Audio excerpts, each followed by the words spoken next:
한동훈 체제를 비판하면 대통령을 비판하는 것이 되기 때문에 나는 이제 악을 하지 않겠다고 했는데 네네. 참 걱정스러운 것은 지금 지도부가 꾸려진 거 보니까 모두 정치 초년생입니다. 선거를 모르는 분들이 이게 잘못하면 네. 선거지만 윤석열 정부는 정책의 추진 동력을 잃어버립니다. 범죄자와 싸우는데 왜 큰절을 합니까? 서서 죽어야지. 범죄자와 싸우는 겁니다. 여러분이 저희가 누구한테 큰절할 문제가 아니라 끝까지 여러분을 위해서 서서 죽는다는 각오로 싸워야 합니다. 저는 그렇게 할 겁니다.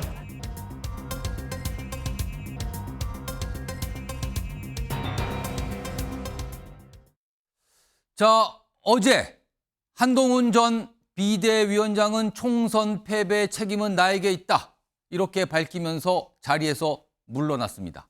자, 그런데요. 어제와 오늘에 걸쳐서 홍준표 대구시장은 한 전 위원장을 굉장히 매섭게 날이선 표현을 쓰면서 비판하고 있습니다. 자, 소개해드리죠. 어제 대구시청 기자실을 방문한 자리에서 나온 말인데요. 이렇게 얘기했습니다. 시작부터 잘못된 선거다. 정권 운명을 가름하는 선거에 초짜 당대표가 나왔다. 초짜 당대표요. 그리고요. 선거운동 중 기억에 남는 것은 당원들 앞에서 셀카 찍던 것뿐이다. 초짜 당대표는 당원 앞에서 셀카만 찍었다. 이렇게 되는 거네요. 다음 보겠습니다. 오늘도 비판의 목소리를 냈는데요. 탄핵의 강 건너 살아난 당.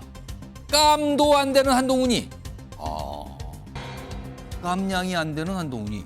대권 놀이를 하면서 정치 아이돌로 착각을 하고 셀카만 찍다 말아먹었다. 깜냥 안 되는 한동훈. 정치 아이돌로 착각하다가 셀카 찍다 말아먹었다. 어제보다 더 강한 날선 비판입니다. 그러면요. 이게 어떤 의도나 목적이 있을 것 같기도 한데, 자, 그럼요. 이와 관련해서 지난 2월 그리고 최근에 관련된 목소리들이 좀 나왔습니다. 들어보겠습니다.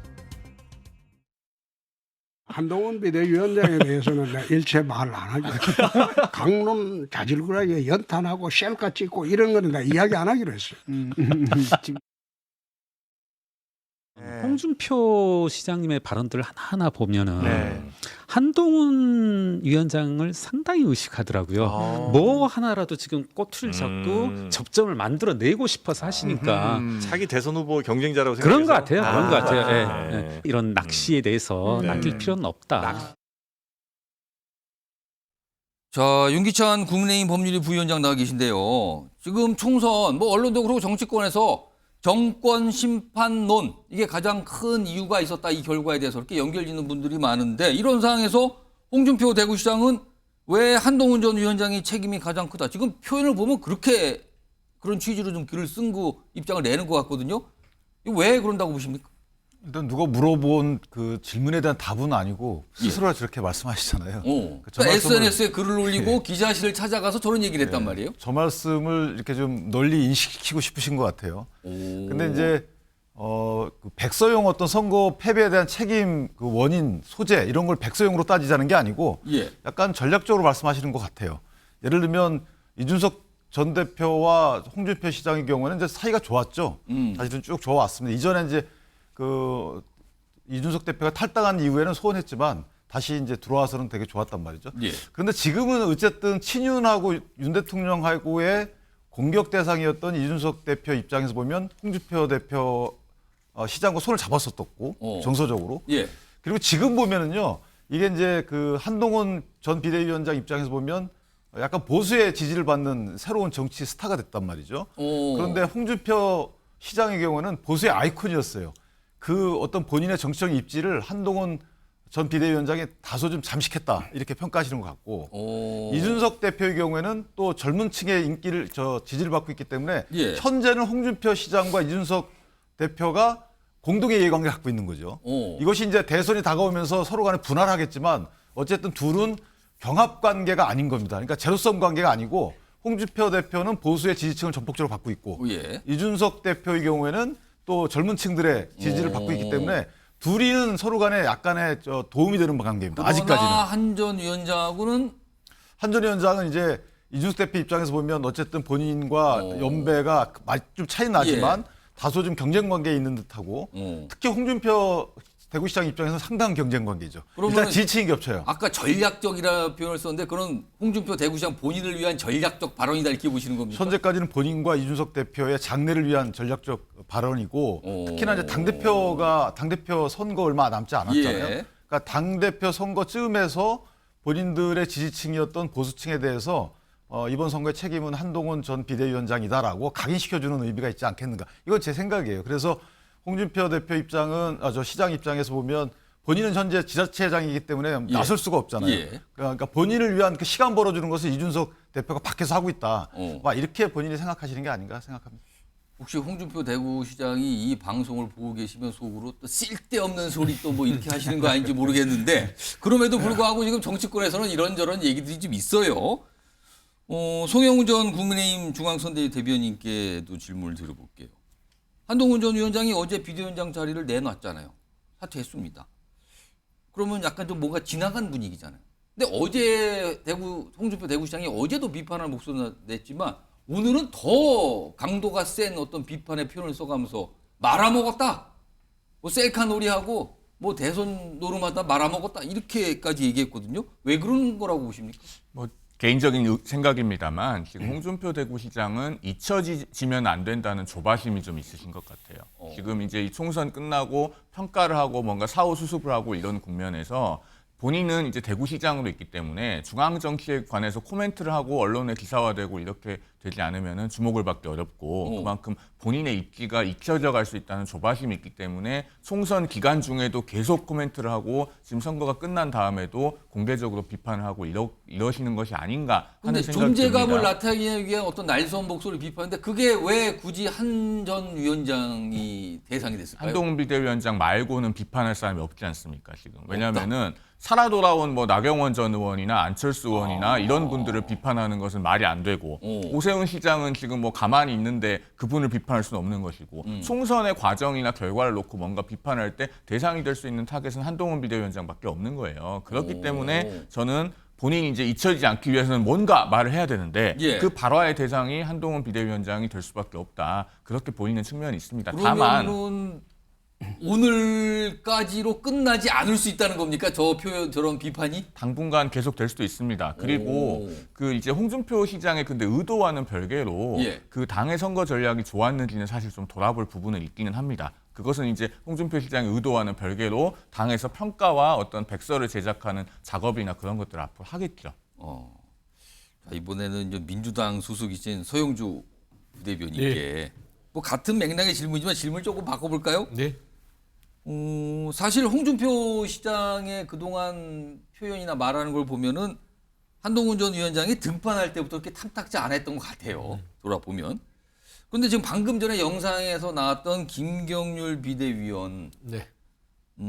이게 지난주 얘기인데 한동훈 전 위원장을 대선 경쟁자로 의식하고 있는 거 아니냐 이런 취지의 설명을 내놨거든요. 그건 어떻게 좀 판단하십니까? 그러니까 이제 보통 이제 홍준표 대구시장이 잘 쓰는 말이 있어요. 초짜. 초짜. 아 정말 초짜들 못 봐주겠다. 그러니까 지금 뭐 김경률 비대위원처럼 해석하는 게 초짜죠. 아 그것도 초짜로 보고 있을 거다 그렇죠. 지금. 그냥 눈에 보이는 거. 그러니까 홍준표 대구시장은 기본적으로 향후에 대권 의지가 있다라는 전제하에 한동훈 비대위원장, 전 비대위원장이죠 이제 이분이 이제 미래 권력으로서 뭔가 준비할 것이다. 그렇기 때문에 홍준표 대구시장이 이 부분에 있어서 견제한다. 요런 연결고리의 해석이에요. 그러니까 지금. 홍준표 대구시장은요 지금 한동훈 비대위원장을 견제할 이유도 하나도 없습니다. 다 죽은 한동훈 비대위원장을 지금 견제해서 뭐 할 거예요. 중요한 건 지금 윤석열 대통령한테 말하자면 이렇게 애둘러서 표현하는 거예요. 뭘 표현하는 겁니까? 이제 보수의 정당은 이제 내가 접수해야겠다. 그러니까 한동훈 같은 초짜를 보낸 윤석열 대통령을 얘기하는 거예요. 그런데 지금 윤석열 대통령은 직격할 수는 없는 것이고. 그러면은 애둘러서 지금 뭔가 얘기를 그렇죠. 하는 거다. 이제 참전을 이제 대권 레이스에 참전을 한 거는 맞아요. 그런데 한동훈 비대위원장을 잠정적인 경쟁자로 생각하면서 이렇게 나간 건 아니다. 왜 그러냐면 이번 이 정권 심판의 이 야권의 몰아준 이 가반의석, 압도적인 가반의석은요. 전국 주도권이 이미 넘어가 버렸습니다. 보면은 이제 곧 쏟아질 거예요. 일주 되면은 보수 신문에서도 사실상 레임덕이다. 그러니까 이미 윤석열 대통령에 대한 윤석열 정권에 대한 거의 이제 레임덕으로 홍준표 시장은 규정을 하는 거예요. 예. 그리고 이제 내가 등판할 때가 왔기 때문에 저는 한동훈 비대위원장의 이번에 어떤 여러 가지 뭐 셀카놀이, 대권놀이 뭐 이런 부분들은 결국에 이런 초짜를 보내서 지금 이번 선거를 다 망친 건 윤석열 대통령 아니냐. 결국에는 원인이 있다. 홍준표가 있다. 예. 나 홍준표야. 지금 이런 얘기들을 하는 거거든요. 그래서 저는 이 부분에 있어서는 이제 본인이 SNS를 통해서 끊임없이 자기 예. 주장들을 하고 존재감을 드러내기는 하는데 결국에는 이제는 보수의 재건은 내가 하겠다는 겁니다. 그래서 최근에 보면 이준석 그 당선자라고 해야 되나요? 예. 전 대표랑 지금 서로 이제 주거니 받거니 하면서 지금 전반적인 얘기들을 그 얘기 조금 이따 준비가 그러니까 돼 있어요. 훈훈한 얘기를 하잖아요. 바로 볼 건데. 훈훈한 예. 얘기를 하는데 한동훈 전 비대위원장과 윤석열 대통령은 한 몸으로 보고요. 이미 실패한 한동훈 비대위원장을 이제 말하자면 재료 삼아서 지금 현재 윤석열 정부에 대한 조기 레임덕을 애돌려서 얘기하고요. 조만간에 윤석열 대통령에 대한 윤석열 정부에 대한 날선 비판이 곧 나올 것입니다. 그걸로 또 방향이 갈 거다. 그렇습니다.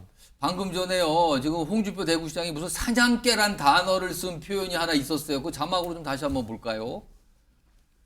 그러니까 본인이 글을 올리고 어떤 입장을 내는데 그 중에 그 내용이 있어요. 그 자막으로 좀 보겠습니다. 내용 좀 보시죠. 여기 보면 이런 표현도 있어요. 문재인 믿고 사냥개가 되어 우리를 짓밟던 애. 한동훈 전 위원장을 저렇게 표현한 거예요. 그 애를 데리고 와서 그 밑에서 박수 치는 게 좋더냐? 지금 여당에 있는 많은 누구를 향해서 또 저렇게 얘기한 겁니다. 근데 저거 보시면 잠깐 제가 끼어들어 죄송한데 이 문재인 믿고 사냥개가 되었는데 당시에 이 보수를 괴멸시켰던 분은 한동훈보다는요 윤석열 대통령입니다. 그 아까 같은 다문권이죠. 맥락에서 애둘러서 지금 하는 거다 지금. 그렇죠. 그걸 봐야죠. 제가 하나 말씀드리면 예. 홍준표 대구시장은 저런 말을 한 의미는 아까 드린 말씀에 그런 그 생각도 있겠지만 예. 실제 위기에 처해 있잖아요. 당과 정부가. 그렇습니다, 지금요. 그러니까 당과 정부를 본인이 구할 본인도 하나의 그 구할 선수다. 이게 대선 주자는 뭐 당연한 거지만 어쨌든 대통령한테 어필한 부분도 없잖아 있어요. 저거는 말씀하신 대로 대통령을 애둘러서 저격한 것이 아니고 대통령께서 나도 당을 구할 생각이 있다. 나도 있습니다 그렇죠. 지금. 나는 한동훈 전 비대위원장의 책임이 있다고 보고 대통령에 대한 얘기는 지금 아직까지 하고 있지 않단 안 하고 말이죠. 있습니다. 그렇기 때문에 합심해서 당을 구하자라는 뜻의 의사표시로 보이지 저것이 이제 대통령을 애둘러서 공격했다. 저는 아직까지는 그런 의사표현이 들어있다고 보진 않습니다. 두 분이 지금 분석이 다른데 지금 이거 시간이 가보면 압니다. 홍준표 대구시장이 앞으로 또 표를 많이 할 건데 입장을 낼 텐데 과연 어떤 내용 나오는 건지 애둘러서 비판한 건지 본인도 있다라는 걸 강조하는 표현인 건지 이것도 시간이 가면 좀 알 수 있을 것 같고요. 이런 가운데요. 이번에 당선이 되신 야당 인사께서 한동훈 전 위원장 얘기를 좀 꺼내놨네요. 화면에 있습니다. 정청래 당선인입니다. 야당에서 또 지대한 관심을 갖고 있는 걸로 보이죠? 한동훈 정치적으로 죽지 않길 바란다. 진짜요? 깐종말투 셀카놀이 변함없이 계속하길. 여기도 또 셀카놀이 나왔는데 너무 오래 쉬지 말고 다시 나오길 바란다. 이거는 김진욱 전 민주당 대변인, 정청래 의원, 정청래 당선인, 한동훈 정치적으로 죽지 말기. 이거 진심입니까? 이거 뭐라고 해석해야 되는 겁니까? 아마 진심일 겁니다. 왜냐하면 이제 이번에 한동훈 위원장에 대한 평가를 한번 우리가 해봤잖아요. 상대를 해봤기 때문에 예. 그 상대에 대한 자신감을 일단 획득했다. 이렇게 평가를 할 수 있을 것 그러면 같고요. 그 뜻은 한동훈 전 비대위원장이 다시 여당의 지도부 체제로 들어오거나 뭔가를 또 역할을 맡게 된다면 민주당으로서는 손해볼 거 없고 오히려 좋다. 이 뜻입니까? 그렇습니다. 이번에 시중에서는 이런 말도 있었습니다. 윤석열 대통령과 한동훈 비대위원장이 민주당의 선대위원장이었다. 이런 평가도 있는 것이거든요. 그 얘기는 뭐냐면 이번에 이제 윤석열 대통령 같은 경우에는 뭐 불통 또는 어떤 뭐 정책의 실패 이런 것도 있었지만 이번에 23번 가까이 전국을 다니면서 민생 토론을 했지 않습니까? 또 거기다가 사전선거 바로 직전에 이 의정 갈등에 대한 담화문을 발표함으로써 예. 어떻게 보면은 이 정권 심판론에 기름을 부어줬다라는 평가가 있어요.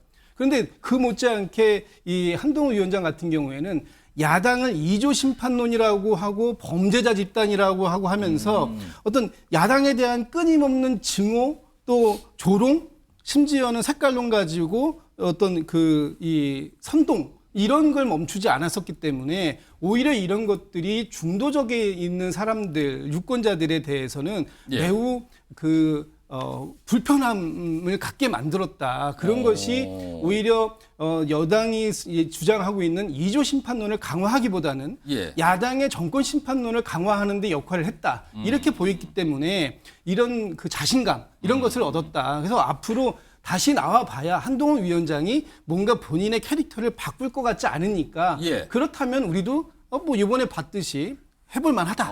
이런 자신감이 아니겠는가 이런 평가해 봅니다. 자, 그럼요.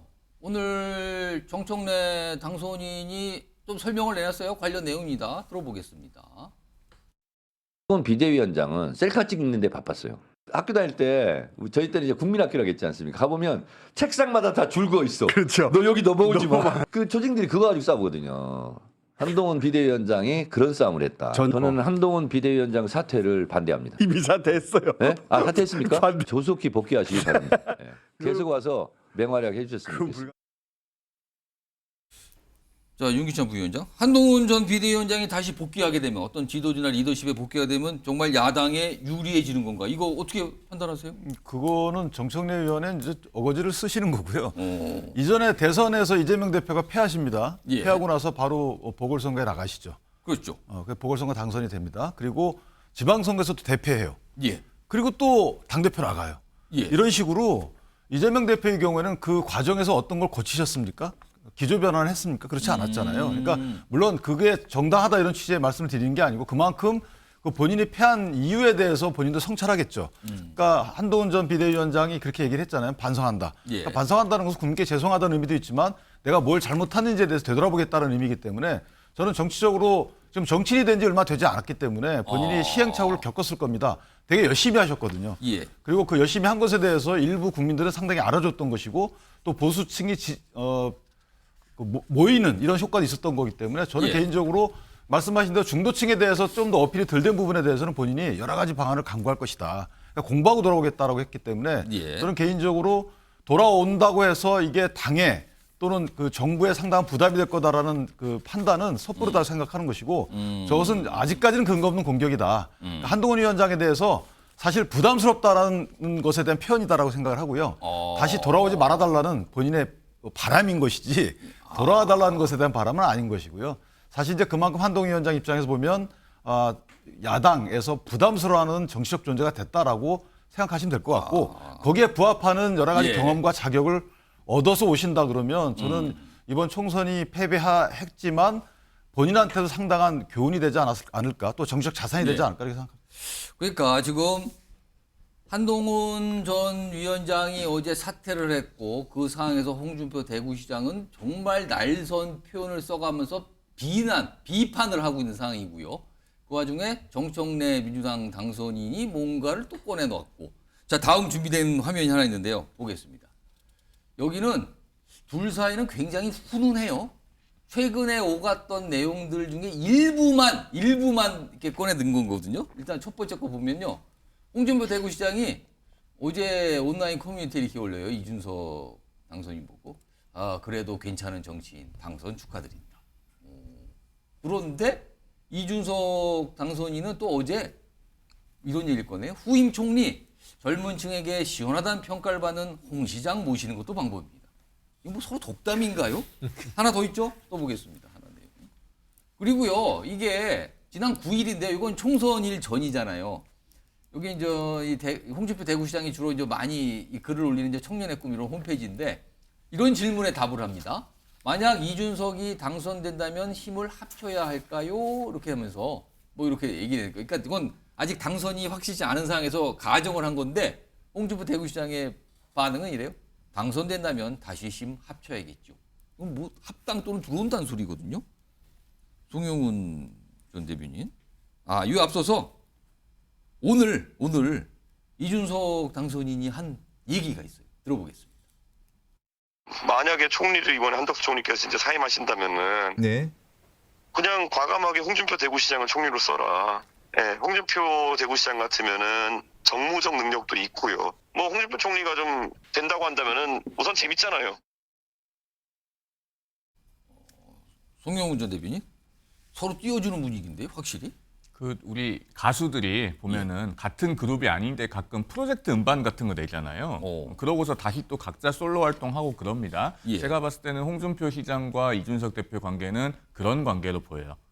일시적인 제휴 뭐 이런 걸로 보입니다. 전략적인 목표를 갖고. 지금 왜 그러냐면요. 일단 이준석 대표 같은 경우는 궁극적으로는 국민의힘에 다시 돌아오고 싶어 해요. 그걸 뭘 보면 알 수 있냐면 본인이 당선 소감을 말을 할 때 예. 개혁신당이 앞으로 이렇게 해서 잘하겠습니다를 강조한 게 아니고 무슨 포인트가 있었냐면 그 국민의힘을 이끌고 이렇게 대선을 승리한 당대표가 왜 나가서 당을 만들어서 차리게 됐는지를 생각해봤으면 좋겠다. 이런 얘기가 있지 않았습니까? 본인이 탈당을 해서 당을 차리게 된 그 이유가 있는데 그걸 좀 생각해 달라. 그렇습니다. 그런 걸 당선 소감에서 얘기를 했어요. 그런데 정말로 당을 창당해서 오래 할 사람 같으면 그런 얘기를 하지 않습니다. 우리가 의석수가 적지면은 정말 뿌리를 내려서 이 정당을 100년 정당으로 잘해보겠다. 말이라도 그런 얘기를 하는데요. 그러면은 이준석 대표로서는 국민의힘에 다시 돌아오고 싶으면 당내 우군이 필요하겠죠.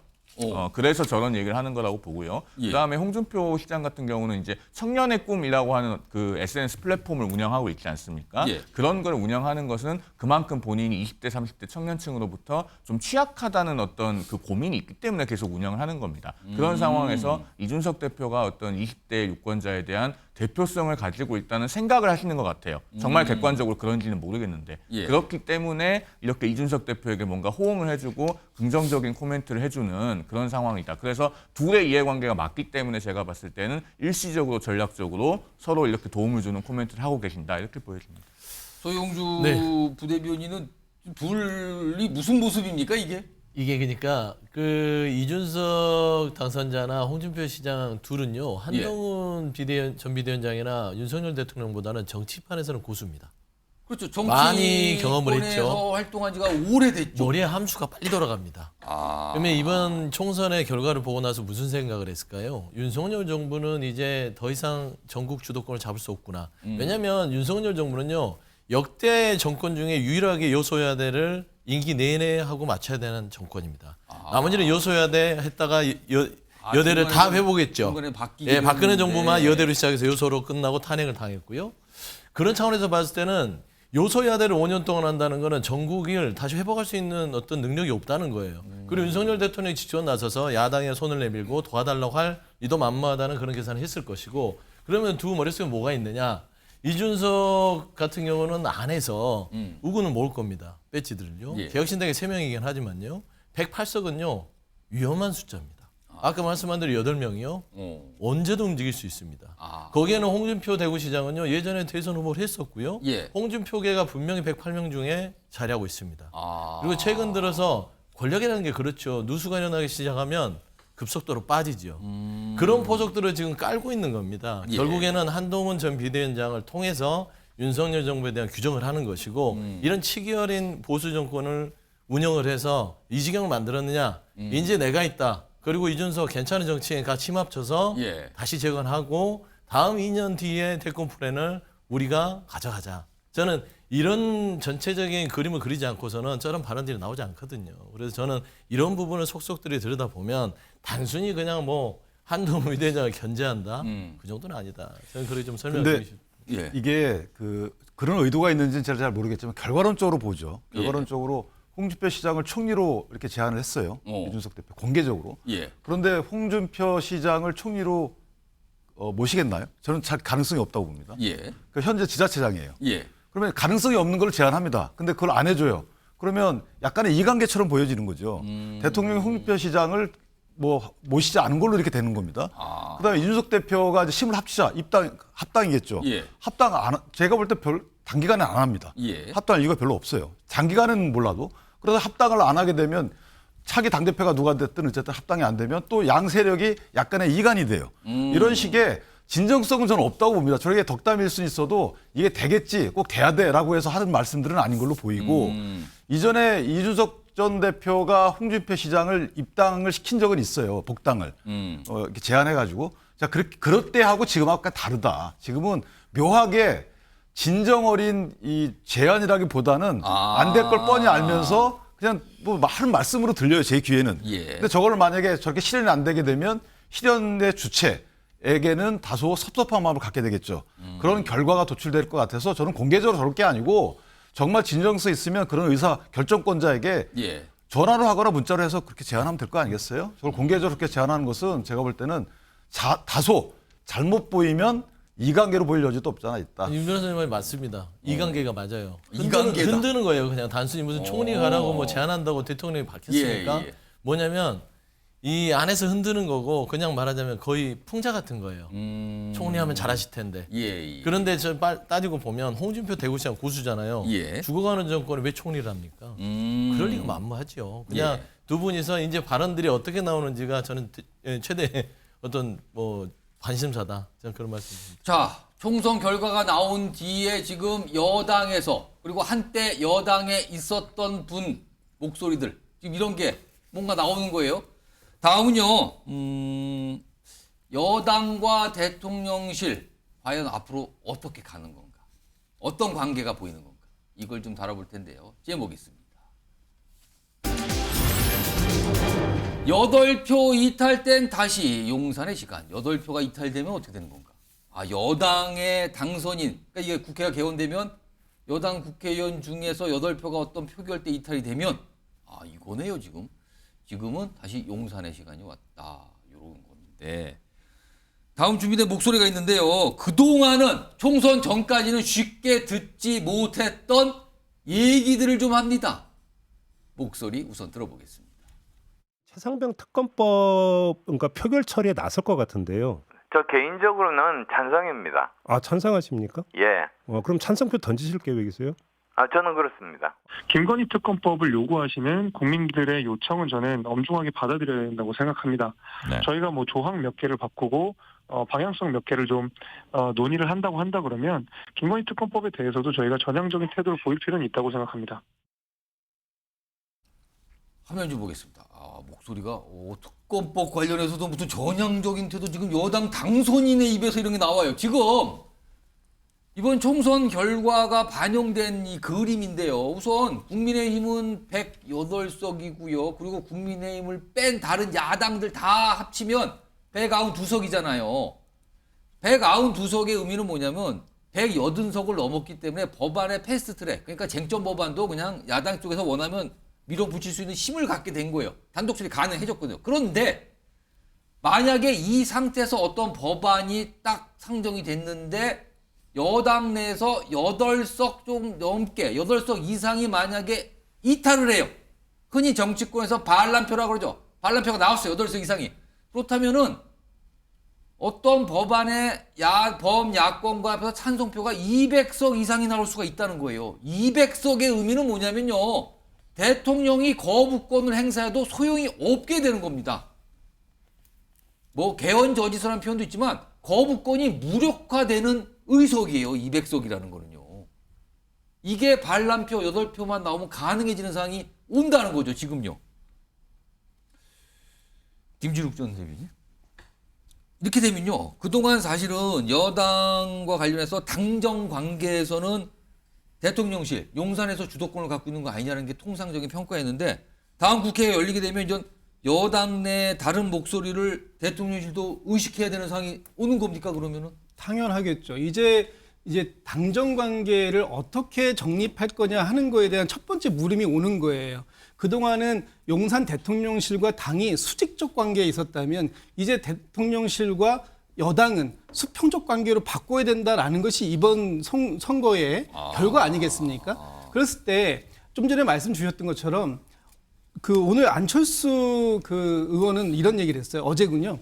어제 의정 갈등에 대해서 정부가 지금 추진하는 지금 이 2,000명 증원 이거 지금 멈춰야 된다. 유예해야 된다라고 얘기했고 심지어는 책임자를 처벌해야 된다까지 얘기를 했습니다. 책임자가 이건 책임을 져야 된다. 그동안 나오지 않았던 목소리가 터져 나왔죠. 거기에 오늘 김재섭 당선인 같은 경우에는 특검법을 얘기하고 있습니다.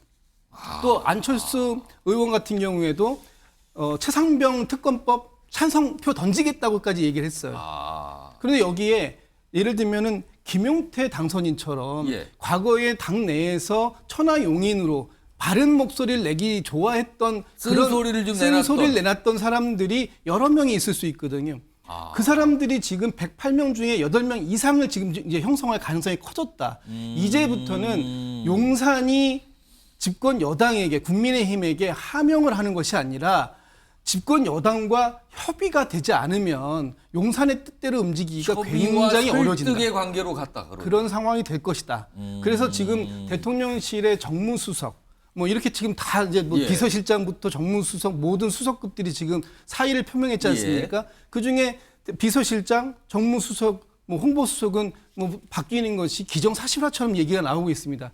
이랬을 때 과연 일방적으로 대통령의 뜻입니다라고 용산의 입장을 전달하는 정무수석이 아니라 이제부터는 집권 여당의 대표와 예. 이거를 충분하게 논의할 수 있어야 되지 않겠는가. 이런 차원에서 본다면 예. 앞으로 용산 대통령실은 국민의힘의 입장에 따라서 굉장히 어려운 상황을 맞이할 가능성이 있다. 그래서 이제는 거대 야당만 상대해야 되는 것이 아니라 여당하고도 사전 소통.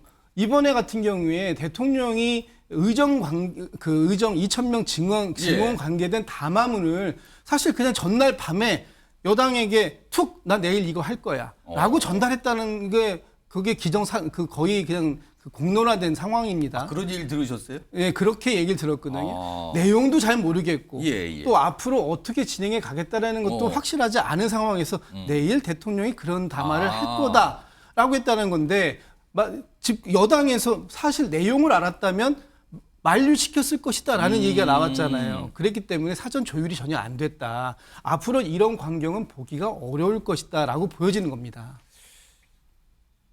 지금 다음 준비된 분의 목소리는 화면으로 좀 전달해 드릴 텐데 이분 요번에 여당 후보로 나서 당선이 되셨어요.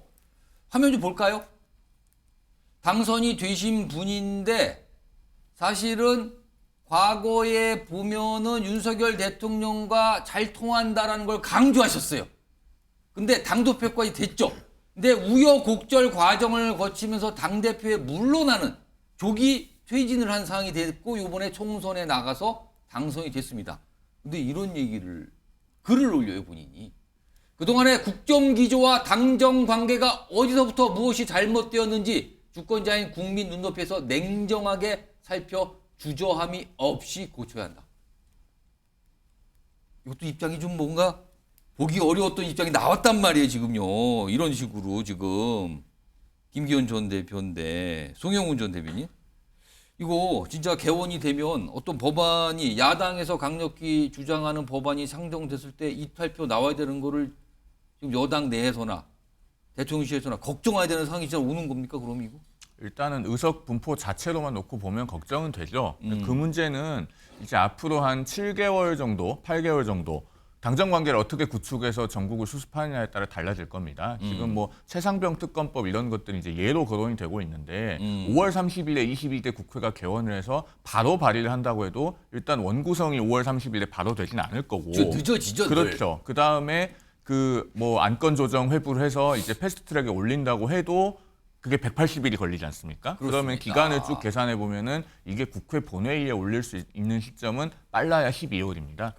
그럼 시간이 아직은 있다. 그렇습니다. 아직까지 한 7개월, 8개월 정도 있는데 그동안의 당정 관계가 어떻게 건강하게 구축되느냐에 따라 달라질 겁니다. 그래서 제가 생각했을 때는요. 이건 뭐 하나의 예를 드는 건데 지금 이번 총선에서 격전지에서 살아 돌아온 중진들이 계세요. 예. 뭐 권영세, 김태호, 나경원, 안철수, 윤상현 이런 분들은 선수도 되게 높은데 대체로 다 격전지에서 살아 돌아온 분들입니다. 그렇습니다. 그만큼 정무 감각이 굉장히 민감할 수밖에 없고 그 중도 민심을 잘 수렴할 수 있는 분들이에요. 예. 예를 들면 대통령께서 이런 분들하고 하나의 그 테이블에서 정기적으로 원탁회의를 하신다든가 이렇게 해서 좀 당의 뭐 4선, 5선 이상들 중진들과 그렇습니다. 그 중에서도 격전지에서 살아 돌아오신 분들, 중도 민심에 민감하실 수 있는 분들과 좀 정기적으로 원탁회의를 한다든가 해서 좀 건설적인 당정 관계를 구축해 나간다면은 그런 이탈표는 걱정 안 해도 되겠죠. 그러니까 그런 류의 어떤 노력이 있는지에 따라서 7, 8개월 뒤의 상황을 봐야 될 것 같습니다. 그러면은 결국에는 대통령실이 하기 나름이라는 설명을 해준 것 같은데 그럼요. 그 내용 좀 가볼까요? 화면에 좀 정리된 게 있어요. 총선 결과가 나온 뒤에 우선 대통령실에서 메시지를 윤석열 대통령이 이렇게 말씀을 하셨습니다라고 메시지 전달했죠. 어제요. 짧아요. 그래서 57자 메시지 언론에서 이렇게 표현하는데 이거예요. 총선에서 나타난 국민의 뜻을 겸허히 받들어서 국정을 쇄신하고 경제, 민생, 안정을 위해 최선을 다하겠다. 여기에 반점은 국민의 뜻을 받들어 국정을 쇄신한다. 이거였어요. 이런 게 일단 알려진 상황에서요. 지금 다음 주, 내주 초에 윤석열 대통령이 총선 관련 대국민 메시지를 내는 것을 어떤 입장을 발표하는 것을 지금 검토한다. 이르면 다음 주 초에 있을 것 같다라고 보도가 되고 알려지고 있는 상황입니다. 요거요. 윤기찬 부위원장. 주말 중에 아마 저렇다면 주말 중에 고민을 할 텐데요. 어떤 메시지 그리고 형식에 대해서도 고민할 텐데 일단 어떤 형식으로 윤석열 대통령의 메시지가 나올지 그리고 과연 어떤 내용이 담길 걸로 예상을 해야 될까요? 저는 이번 저 메시지에 모든 게 담길 것 같지는 않고요. 예. 이제 시작을 이렇게 하시지 않을까. 예를 들면 지금 당리당략에 따라서 국가 본인이 추구하는 국정 운영이 좌지우지되는 것은 바람직하지는 않거든요. 물론 그 정책 입안된 정책이 이제 옳다는 전제하에서 드리는 말씀입니다. 예. 그러니까 여러 가지 개혁 과제를 제시했는데 예. 그 개혁 과제를 추진함에 있어서 뭐 예를 들면 국민의힘의 당리당략에 의해서 그 개혁 과제를 철회하거나 이런 건 또 대통령 입장에서는 또는 국민의 입장에서도 옳지 않거든요. 그러니까 저는 개혁 과제 위주로 그 정책을 추진하되 그 정책 추진에 강력한 힘을 국민으로부터 받겠다. 그러니까 국민의 지지만이 사실은 이 개혁 과제 추진하는데 국정 동력이 되기 때문에 예. 저는 앞으로 물론 이제 당정 관계를 잘 확립해서 이런 것들은 다 저는 사실은 수사에 불과하다고 보는 것이 그렇게 해서 어떻게 하겠다는 거죠. 당정 관계 해가지고 당이 원하는 대로 그냥 대통령이 거기 따라가야 되나요? 그러니까 당정 관계 확립이라는 것은 사실은 누가 더 위에 올라가느냐의 문제잖아요. 그런데 직원하면 되는 겁니다. 직원을 못했던 거는 국회의원들이에요. 본인들이 직원을 못해놓고 이제 와가지고 직원할 입장이 안 됐다라고 하는 것은 무슨 문제죠? 왜 총선 끝나니까 약간 달라지냐 이 말씀 같은 총선 끝나니까 달라지고 이제 대통령 힘이 빠지니까 이제 얘기를 하겠다는 건가요? 저는 본인 스스로부터 반성해야 되는 부분이고 예. 그 이외에 당정관계라는 게 사실은 당이 위로 올라갈 수는 없잖아요. 그 당이 위로 올라가서 옳지 않은 정책을 대통령으로 펼치라고 할 건가요? 예. 그러니까 이런 논의들이 전부 다 저는 국민께 보여주기 위한 수사에 불과하다라고 오해 사기 십상이다. 그러니까 예. 실질적인 논의를 해야 되는 것이죠. 앞으로 여당이 힘이 약합니다. 그럼 어떻게 해야 되겠어요? 국민적 여론을 설득해야 되는 거죠. 그러니까 대통령 입장에서도 여당과의 관계, 야당과의 대화를 복원해서 협치를 해야 되지만 어쨌든 그 가장 기반은 예. 여론의 지지를 받는 정책을 추진해야 된다. 그런 측면에서 보면 우선 추진 정책 과제를 아마 선정하지 않으실까라는 생각이 들고. 그럼 여기서 궁금한 게 아까 그 내용 측면 말씀하셨는데 제가 형식적인 부분도 질문 드렸는데 지금 총선 관련 메시지를 내는 걸 검토한다고 알려지고 있는 상황에서 그러면 그 메시지를 알리는 방법이 내는 방법이 여러 가지가 있어요. 어떤 담화문을 읽는 방식도 있고 기자회견을 하는 방식도 있고 아니면 서면을 길게 내는 방식도 있는데 어떤 걸까요?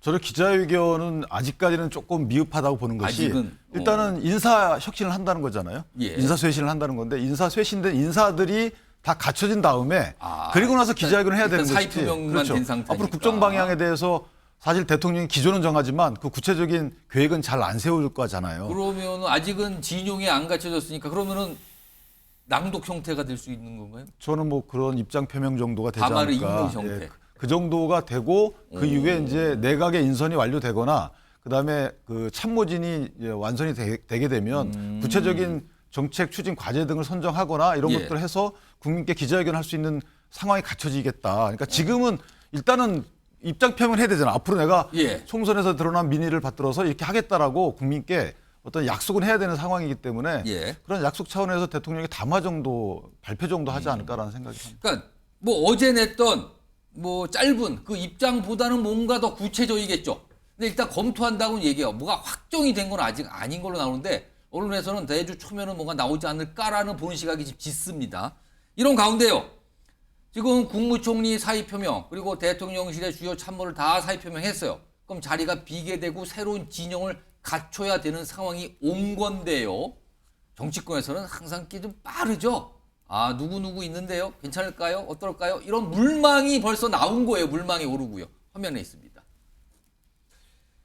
요거는요. 물론 다른 영상도 있어서 그것도 보고 제가 질문 드릴 건데 서용주 부대변인하고 송영은 전 대변인 일단 봐주세요. 저 면면들을. 일단 이게 정치권과 언론에서 막 나오는 이름들인데 일단 총리 쪽, 총리 후보군에는 김한길 국민통합위원장 아닙니까? 대통령과 가깝다고 알려진 분. 김병준 전 비대위원장, 비대위원 많이 하신 분. 원희룡 전 장관, 그리고 권영세 지금 당선인, 주호영 당선인 등등등 이름들이 지금 정치권과 언론에서 거론되고 있고요. 비서실장 후보군에는요. 겹치시는 분도 계시네요. 김한길 위원장, 장제원 의원도 있고요. 이상민 장관도 있고요. 이동관 전 수석도 있고요. 등등등등 이렇게 총리, 비서실장 후보군에 거론되고 있습니다. 자, 그럼 이와 관련돼서요. 오늘 뭐 얘기하신 분이 있어요. 일단 물망이 오르는 인물들과 관해서 얘기를 하신 겁니다. 들어보겠습니다. 제가 여당 입장에서 이렇게 다 모으기도 쉽지 않은 것 같거든요. 뭐 그러니까 드래곤볼도 아니고 이 세 분은 여러 가지 각각의 뭐 어떤 정치적 이슈 논란 때문에 자리에서 물러나거나 내지는 여기는 기용하면 안 된다라고 비판을 받았던 분들인데 이 세 분이 들어가면 저부터 반대할 겁니다. 이 제목을 보는 순간 아직 정신 못 차렸구나, 용산이. 글쎄요, 저는 이게 그냥 누군가의 썰이기를 바랄 뿐이고 대통령이 실제로 이런 실행에 옮겨지게 된다면 또다시 국민들의 심판대 위에 올라갈 수밖에 없을 거라고 생각합니다. 자, 서용주 부대변인, 민주당 입장에서, 그러니까 야당 입장에서 지금 물망에 오르신 분들 몇몇 어떻게 보십니까? 뭐 고민정 의원이 얘기했듯이 아직 정신 못 차렸구나. 만약에 저런 분들 중에서 정신 못 차린 선택이 거죠. 된다면. 그렇죠. 면면이 보면 특히 총리는 국회 동의를 받아야 되는데. 그러니까요. 그러니까 이제 이 대통령실에서 이번 총선의 결과를 보고 이런 얘기를 했습니다. 국민의 뜻을 겸해 받아들이겠다. 근데 국민의 뜻이 뭔지 아나 모르겠어요. 근데 국민의 뜻을 어떤 걸로 규정했는지. 정치권의 그러니까 저거는 통상적으로 보세요. 제가 지금 강조해드리겠습니다. 이게 대통령실이나 뭐 여당에서 내긴 게 아니라 정치권과 언론에서 그냥 물망이라고 나온 보도되는 인물이에요, 그냥. 그걸 전제하겠습니다. 그러니까 그만큼 이제 인재풀이 없다는 거죠. 두 번째는 여소야대를 마지막 임기에 줬다는 건 국민들이요. 사실상 레임덕이에요. 근데 그런 레임덕이 있는 정부에 누가 가서 일을 하겠습니까? 인력풀이 적다는 거죠. 결국에 보통 정권들이요. 이 끝내기 전에 한 1년 남았을 때 보통 우리가 전문용어로 순장조라고 하죠. 대통령과 같이 가는 사람들. 그런 분들이 대부분 측근들이거나 자기와 친한 사람들이 갑니다. 근데 저렇게 물망이 오른 건 뭐냐면 김한길 지금 국민통합위원장 가깝죠. 장제원 의원 대표적이죠. 그다음에 누가 있으면 이상민 행정장관. 이태원 참사 때 이미 책임져야 될 분이 지금 남아서 비서실장을 한다고요? 이게 국민의 뜻일까요? 그러니까 이런 분들이 만에 하나 용산을 다시 채우고 이걸 인적쇄신이라고 한다면 그냥 국민들이 이제 윤석열 정부를 포기할 겁니다. 그러니까 이제는 스스로가 이번 3년은 그냥 마무리를 하는 단계라고 표현이 되기 때문에 저는 매우 안 좋은 하마평이고 그러게 되지 않기를 바랄 뿐입니다. 송영훈 전 대변인은 지금 아까 소개해드린 그 면면 어떻게 보십니까? 일단 그 답을 하기 전에요. 제가 어제 어떤 자리에서 재밌는 단어를 들었는데 집권 야당이라고 하는 단어를 들었습니다. 집권 야당이요? 그렇습니다. 이제 야권이 192석이나 되다 보니까 사실상 뭐 대통령의 일부 권한을 빼놓고는 다 야당에게 모든 권력이 갔다라고 해서 집권 야당이라는 표현을 쓰시던데 지금 조금 전에 그 총리 후보군으로 하마평 오르내리는 분들에 대한 그 평가를 들어보니 정말 집권 야당이 된 것이 맞구나라는 생각이 듭니다. 왜냐면은 저 아까 총리 후보로 거론된 뭐 5분 사실은 개개인으로 보면은 다 국무총리직을 감당하기에 충분한 분들입니다. 그리고 특히 뭐 김한길 국민통합위원장 같은 경우는 과거 민주당에서 대표를 했었고 김병준 비대위원장 같은 경우에 과거에 노무현 정부에서 부총리를 했었고 또 권영세 의원, 주호영 의원 이런 분들은 이번 총선에서도 국민의 선택을 받은 분 아닙니까? 원희룡 전 장관 혼자 낙선했지만은 그건 본인이 모자라서 낙선했다기보다는 그 지역이 그렇죠. 그러니까 사실 국무총리를 감당을 못할 만한 분들은 아닌데 저런 분들을 인선한다면 국민적인 뭐 저항을 받을 거다 이렇게 말씀하시는 것을 보니 정말 집권 야당의 시대가 됐구나라는 생각이 듭니다. 그런데 민주당이 이런 힘을 이렇게 그 힘자랑을 하고 남용을 한다면은 결국에는 얼마 못 가서 그 스스로의 스텝에 무너지지 않을까 저는 그런 생각도 듭니다. 제가 말씀드릴게요. 그러니까 집권 야당에 대해서는요 국민의 선택으로 말씀드릴게요. 그러니까 초기에 180석 21대 줬을 때는 힘자랑 그 논리에 빠져가지고 저희가 일을 제대로 못했습니다. 그러다 보니까 국민들이 두 번째 힘을 준 거거든요. 제대로 힘자랑해라.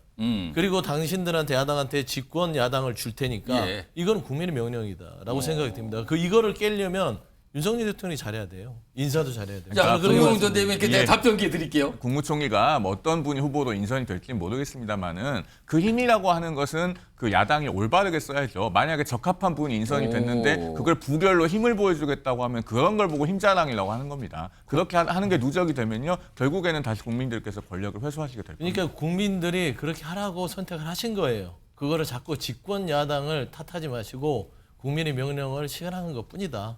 그렇게 좀 말씀드리고 싶습니다. 하실 말씀 있으면 제가 30초만 드릴게요. 아니 어떤 분이 인선됐는지 아직 나오지도 않았는데 물망입니다. 일단 그렇습니다. 물망입니다. 벌써 이렇게 앞서가는 것은 참 맞지 않는 것 같고요. 아무튼 참 앞으로 갈 길이 험난하다는 생각이 듭니다. 알겠습니다.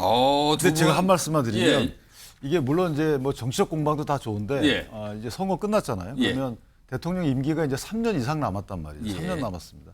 그 3년을 낭비되게 하는 여러 가지 공방은 국민께 상당히 이익이 되지 않는 거예요. 그래서 여당도 또는 대통령도 협치를 해야 되지만 야당 입장에서도 뭐 특검 뭐 국민 일반 전체에 공해지는 어떤 법률 발의안이 아니고 이런 특검만 갖고 낭비되는 국정이 낭비되는 이런 정치 공격 대상은 좀 안 해야 되는 게 아닌가라는 생각이 들어서 이 부분은 이제 뭐 대통령이 일단 잘해야 되겠죠. 그러나 야당도 이 3년이 낭비되지 않도록 예. 그냥 쓸데없이 협의되지 않도록 도와줘야 되지 않나 싶습니다. 자, 김진욱 전 대변인도 지금 발언 손을 번쩍 드셨어요. 말씀하세요. 예. 예, 지금 이제 대통령의 인사권 매우 중요하고 존중받아야 되는 인사권 맞고요. 다만 이번 총선에서 대통령의 변화를 요구했지 않습니까? 국민들이 민심을 보여줬단 말이에요. 그랬을 때 대통령이 지금 어떤 변화의 방향을 제시할 것인가가 인사기 때문에 그 인사가 매우 중요하다 이런 말씀 드리고 그 인사를 지금 많은 분들이 기다리고 있는데 매우 예의주시해서 보고 있다. 그런 인사 말씀을 한번 드리겠습니다. 알겠습니다. 여당 내용이 하나 더 있는데 화면에 정리돼 있어요. 지금 다음 주입니다. 다음 주 15일입니다. 지금 화면 하나 보세요. 다음 주 15일에 여당에서 4선 이상 의원들 중진 모임을 갔는데요. 간담회를. 지금 윤재욱 원내대표가 지금 임시로 지금 맡고 인사하잖아요. 한동훈 전 비대위원장이 사퇴했으니까. 그래서 15일 오전에 4선 이상 중진 당선인과 간담회 당 수습 방안을 분명 하겠죠. 자, 여기서 무슨 비대위 체제 끝내고 다른 비대위 갈 것인지 아니면 전당대회를 빨리 열 것인지 뭐 이런 거 논의할 텐데 이거는 뭐 시간이 가면 결정이 될 것 같은데 윤기찬 부위원장께는 요거 짧게요. 지금 한동훈 전 비대위원장의 자리가 비어 있는 거잖아요. 그 빈 자리 지금 누가 채울 걸로 나옵니까? 일단 윤재욱 원내대표가 권한대행을 하고 있는 거고요. 근데 권한대행은 잠시만 하는 거잖아요. 권한대행 한 달 넘기는 건 좀 그렇고요. 예. 사실은 이제 비대위를 할 정치 상황은 아니죠. 이게 뭐 저희가 뭐 개파 싸움 때문에 당이 깨질 위치도 아니고 선거를 당장 치러야 되는 상황도 아니기 때문에 당연히 전당대회를 위한 권한대행 정도. 그럼 전당대회를 원래 여름에 하잖아요. 근데 좀 당겨서 하는 거예요, 그러면? 그러니까 원래 다음 이제 원구성이 되고 나서 하는 방법도 있고 그런 논의도 있고 그러나 원구성 되기 이전에 사실은 현 비대위 체제, 권한대행 체제에서 전당대회를 하는 것이 맞다라는 의견도 많이 있고요. 또 하나는 4선 중진 의원들 회의를 해서 의견을 모으고 나서 그다음에 이번에 새로 들어가시는 분들 있잖아요. 초선 의원들. 당선자들. 그분들 의견을 좀 더 많이 듣는 것도 어떨까 개인적으로 생각합니다. 그러면 진짜 뭐 쇄신책 막 강한 의견 나올 수도 있다는 거예요. 아직은 모른다는 말씀인 것 같네요, 지금요. 자, 이런 상황에서요. 지금은 대통령실과 여당과의 관계 그리고 그 사이에 놓여 있는 과제에 대해서 얘기를 좀 해봤는데 이번에는요. 야당과의 과제 얘기를 좀 해보겠습니다. 화면 좀 볼까요? 이거 보시면요. 지금 대통령 관계자가 이렇게 얘기를 해요. 언론에. 국정쇄신뿐만 아니라 여러 가지 정책 입법 논의를 위해서 야당과의 협력은 이제 필수다. 이제는. 어쩔 수가 없는 상황 필수가 됐다. 그러면 이거는 뭔가 입장이 전향적으로 좀 바뀐 건가? 야당과의 관계가 좀 달라지나? 그럼 단박에 나오는 게 대통령과 야당 대표 영수회담이 열리는 건가? 라는 질문이 자연스럽게 나옵니다. 요거요. 이와 관련된 목소리가 있는데요. 들어보겠습니다. 정치라고 하는 게 근본적으로 대화하고 타협하는 것인데 당연히 만나고 당연히 대화해야지요. 지금까지 못한 것이 아쉬울 뿐입니다. 야당의 협조, 협력이 당연히 필요할 것입니다. 야당을 때려잡는 게 목표라면 뭐 대화할 필요도 존중할 필요도 없겠지만 이견이 있는 부분에 대해서는 서로 타협해야 되는 것이 맞습니다. 제가 간접적으로 전해 듣기로는 두 분이 그 만남을 그 방해 하지 말라고 한 그 참모가 있었는데 윤 대통령께서 최근에 그 참모를 너무 오랫동안 그 신임을 했다. 그런 좀 후회를 하신다는 또 그런 말도 전해 들었는데 조만간 두 분이 그 만나시지 않겠습니까? 자, 송영훈 전 대변인 지금 심평 변호사 과거에 회동을 말렸다. 누군가가 참모가. 근데 그걸 후회한다. 그렇다면 윤석열 대통령은 이재명 대표와 만날 생각이 일찌감치 있었는데 누군가 말렸다 이 뜻이는 겁니까? 그러면은 심평 변호사님의 말만 들으면 주장이긴 한데 지금요. 그렇게 들리기는 하는데 이건 팩트 체크가 안 된 이야기이기 때문에 조금 이걸 전제로 논평하기는 조심스럽습니다. 다만 지금 어쨌든 총선 결과가 지금 야권에게 압도적인 의석을 주는 걸로 나온 마당에는 여야 협치를 위해서는 그 명칭을 영수회담이라고 불러야 될지는 모르겠습니다. 그게 이제 옛날 표현이죠. 그렇습니다. 사실은요. 결국에는 야당 대표와의 대화가 필요하지 않겠나 하는 생각이 들고 그것에 대해서 어떤 형식에 구애받을 것은 아니다라고 하는 그 의견이 있습니다. 제가 짧게 추가 질문 드리면 근데 지금까지 대통령실에서는 영수회담은 안 된다라고 얘기하면서 관계자를 통해서 나온 설명 중에 하나가 아니 지금 재판을 받고 있고 그리고 어떤 건 피의자 신분이고 그런데 어떻게 야당 대표와 그런 상태에서 만날 수가 있는가 이게 논리였거든요. 이런 어떤 근거였고 근데 예나 지금이나 그거는 이재명 대표 상황은 바뀐 건 없잖아요. 그러니까 저는 그동안에 그런 우려가 있었던 것은 충분히 이해합니다. 그러나 어떤 지금 이재명 대표의 신분 이런 부분은 그것은 법원에 맡겨두고 지금 여야 협치를 위한 부분은 대화를 해야죠. 자 이번에는요 민주당 소속인 김준욱 전 대변인께는 만약에 이 표현을 써야 되는 게 뭔지 모르겠어요. 영수회담에 가려는데 대신에 윤석열 대통령과 이재명 대표의 만남이 이루어졌다고 가정을 해보겠습니다. 만나서 대화가 나눴어요. 그리고 뭔가를 논의를 했습니다. 자 그렇다면 그 이후에는 앞으로 민주당이 정부가 추진한 정책이나 어떤 입법에 협조적일까요? 이거 어떻게 봐야 됩니까?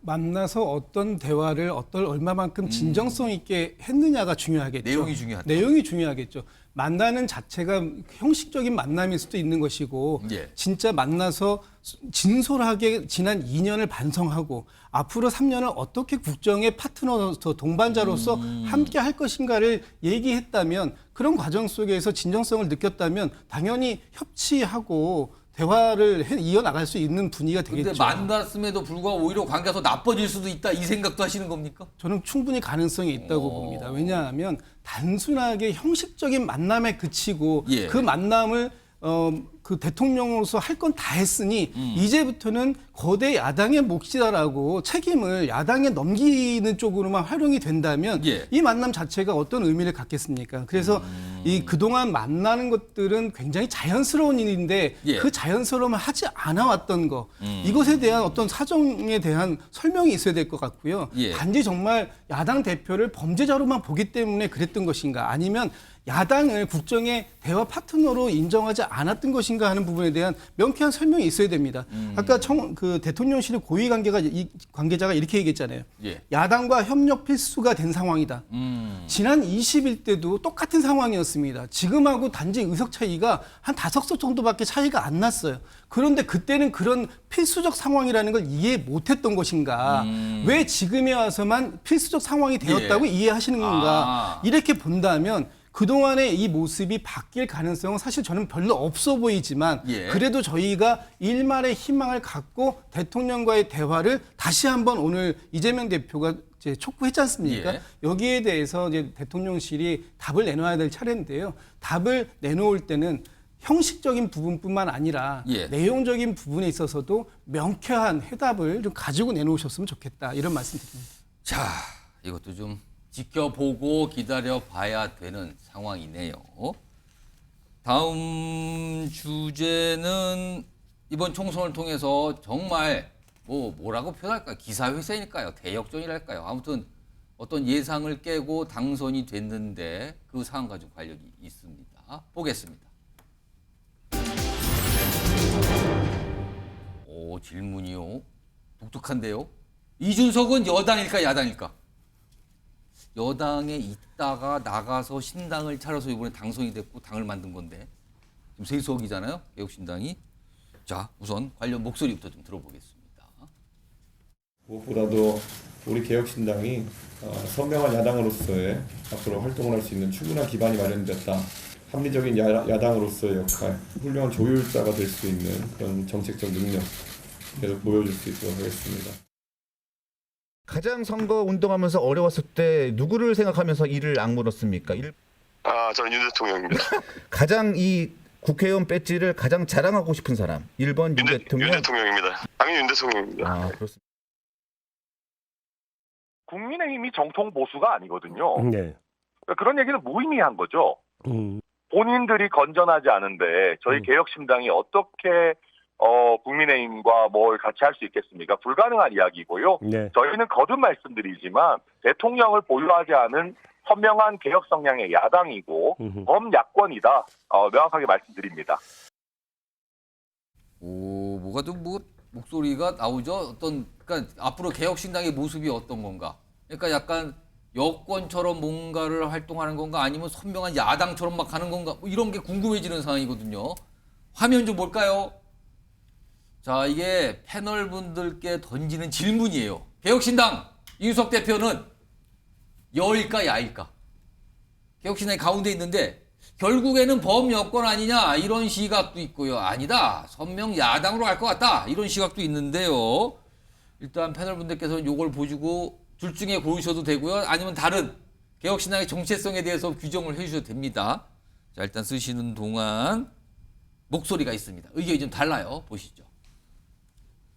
저는 범여라고 생각합니다. 스스로를 범야로 포지셔닝하고 있긴 하지만 이준석 대표는 중도 정당을 자처하지 않았습니다. 늘 보수 정당을 자처했고 보수의 적통을 자임했던 사람이기 때문에 결국 가는 큰 방향성 자체는 저는 같다고 봅니다. 만약에 이준석 대표가 국민의힘과 합당을 해버리면 사실 세석을 가진 정당이기 때문에 저희로 흡수가 되는 경우거든요. 그렇죠. 흡수가 되는 상황에서 이준석 대표가 그동안에 견제해왔었던 그런 개혁적인 성향을 여기서는 하지 못할 가능성이 큽니다. 그렇기 때문에 아마 이준석 대표는 계속 당 밖에서 머물면서 하시려고 할 거고. 전망이 다르네요. 자, 그러면은 이 영상 나오는 동안 네 분이 쓰셨어요. 지금 개혁신당의 정체성. 범여권이냐 아니면 야당이냐 다른 무엇이냐인데 한번 쭉 네 분 동시에 볼 텐데 우선 여당에 계신 두 분 중에서 송영훈 전 대변인부터 보시면은요. 뭐라고 쓴 거예요? 여당 원업이라고 쓰셨고요. 그 옆에 윤기찬 부위원장과는 대선 전 야당이다. 이건 좀 여러 가지 의미가 있어 보이고요. 건너편으로 가보겠습니다. 건너편에 서영주 부대변인은 이게 뭐라고? 범예당이요? 예당입니다. 희한한 야와 여를 섞었을 때는 예가 되죠. 범예당. 예당. 그리고요 그 옆에 김준욱 전 대변인께는 반야반요 이렇게 쓰셨어요. 그럼 저 가장 먼저 올려주신 송영훈 전 대변인 원업이 설명해 주세요. 그러니까 제가 아까 토론 초반에도 말씀드렸습니다마는 이준석 대표가 당선 소감에서 왜 그 국민의힘의 당대표로 선거 승리까지 이끌었던 사람이 당을 차려서 나오게 되었는지 생각해달라 이 얘기를 했지 않습니까? 근데 이준석 대표는 사실은 방송에 굉장히 특화된 정치인이기 때문에 본인이 카메라 앞에서 당선 소감에 그런 코멘트를 넣어서 했을 때는 반드시 그게 부각이 되고 헤드라인으로 뽑힌다는 것을 잘 알고 있는 정치인입니다. 그러니까 이렇게 얘기를 할 때는 본인 스스로가 국민의힘에 돌아오고 싶은 마음, 그러니까 다시 합당을 해서 되돌아오겠다는 마음이 강하기 때문에 저런 얘기를 하는 거예요. 언젠가는 결국에는 합류한다 이렇게 보시는 겁니까? 그렇습니다. 그런데 다만 이제 그게 지금 바로는 아닌 것이 현재 국민의힘에서는 개혁신당과 합당을 해야 될 이유가 없습니다. 어떤 국회의 의석 분포가 개혁신당과 합당을 함으로 인해서 바뀌는 것도 아니고요. 다만 이제 차후에 어떤 지방선거나 대선을 앞두고 통합의 필요성이 제기가 될 때 본인이 정치적인 몸값을 올려서 국민의힘에 되돌아오겠다 이런 생각이 있지 않을까 싶고 그렇기 때문에 여당 원업이라고 표현을 해봤습니다. 그럼 이번에는 민주당 소속이신 서영주 부대변인 특이한 표현을 쓰셨어요. 설명해 주세요. 이게 이제 범예당이에요. 범야도 되고 범여도 되는데요. 그럼 범여당일 수도 있고 범야당일 수도 있는데 동시에 쓰신 거네요. 동시에 어떤 포지션을 가질 수밖에 없습니다. 개혁신당이 세석입니다. 그런데 이 정말 누구죠? 이준석 당선자가 화성을 해서 죽었다 살아났잖아요. 보통 저는 기적이라고 표현하거든요.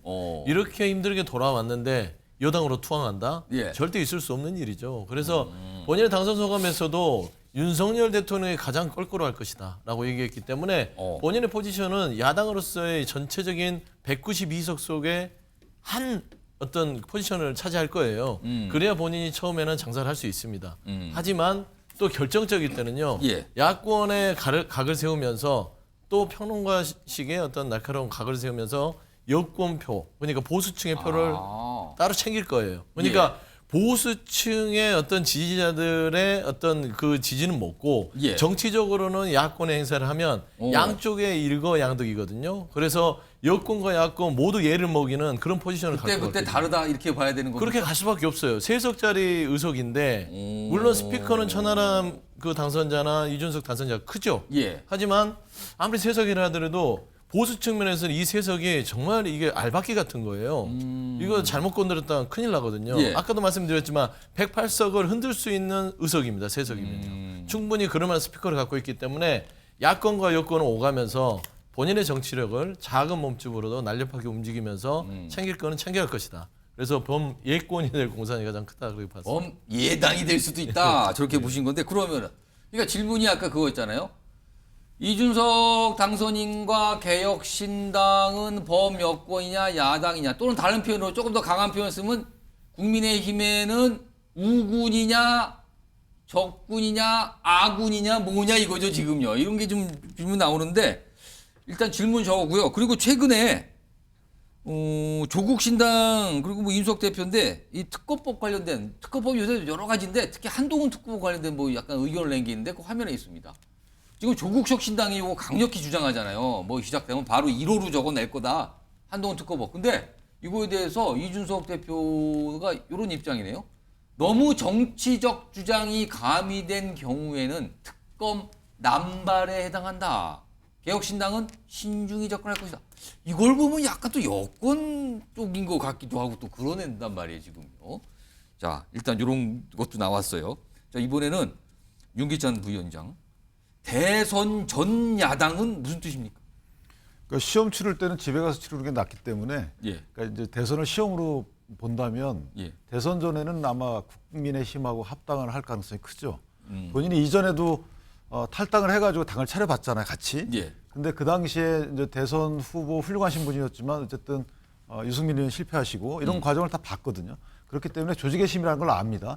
그리고 이번 선거에서도 사실은 본인은 화성을 해서 살아 돌아왔지만 예. 그 정당에 대한 투표라는 게 유권자들의 그 정당 투표의 경향을 알았을 거예요. 따라서 본인이 저 소수 정당의 안에서는 대권 주자로 성공하기 어렵다고 느낄 겁니다. 예. 따라서 아마 대선 전에는 분명히 들어갈 것인데 예. 그때까지는 상당한 여러 사람 아직까지도 이제 나오지 않은. 그럼 여기서 말한 대선전은 지난 대선이 아니라 앞으로 다가올 대선을 말씀하시는 겁니까? 대선이죠. 예. 그러니까 지금 잠재적인 대권 주자가 아직 현실화되어 있지 않은 상황이기 때문에 예. 자, 밖에서 본인이 몸집을 존재감을 키우겠죠. 그래서 말씀하신 대로 이제 야든 여든 사안별로 정책 혈안별로 상당히 공격을 할 겁니다.